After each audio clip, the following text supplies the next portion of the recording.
هيشري تماس خالد بدرع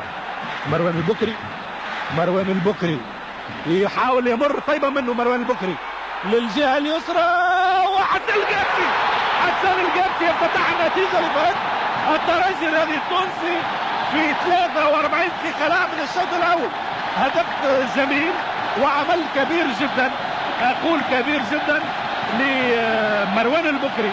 قلب الكرة شاهدوه مليح، راوغ ثم أعطاه الكرة للجهة اليسرى إلى سامي العروسي الزمامي، والزمامي يمرر الكرة وحسن القابسي كان موجود في المكان المناسب، وافتتاح النتيجة إذا للترجي الرياضي التونسي.